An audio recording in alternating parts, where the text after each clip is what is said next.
A battle brewing on Capitol Hill with Congress working to pass a massive spending bill before Friday's deadline. While the biggest roadblocks are getting border wall funding and some kind of a DACA deal. House Republican leaders are pushing hard for funding for our military. So can a deal be reached in time? Let's bring in Oklahoma Senator James Inhofe, a member of the Armed Services Committee. This thing is going down to the wire, as it seems to do more and more often these days. The House is hoping to vote on its version of the bill on Thursday. Tomorrow, can the Senate turn this thing around and get it out the door by Friday, the budget deadline? Yeah, we can, John. In fact, I anticipate it's going to be done by, I'd say, early on Thursday. Well, not early, around noon on Thursday, maybe a little bit after. That's assuming the House does what they say they're going to do, and that is meet first thing tomorrow morning. And I think everyone recognizes probably this snowstorm here has something to do with it, but they recognize that we're out of time. We need to get it done. And of course, my major concern here is that we go ahead and take care of what we authorized in our Senate Authorization Committee on defense. That's got to be done. Yeah, under sequester, you would have had a budget of what, $568 billion for defense this year? You're actually going for $700 billion? That's exactly right. And in fact, Obama's request was even below that. And so, and this is necessary. We've already done this. We've authorized it. And a lot of people don't understand how that works, but it's got to be appropriated. It's got to be in this bill. And it will be. We got to keep in mind, John, a lot of people don't know what Obama did to the military. I don't really say this critically of him because he is a very proud liberal, and liberals really don't care that much about the military.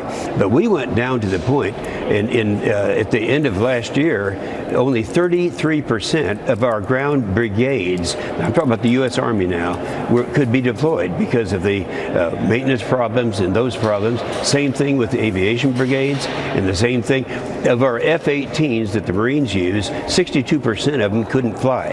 Now, we've changed all of that without this budget. We've changed it just by upgrading, put a new emphasis on military so that we're way ahead now from where we were a year ago.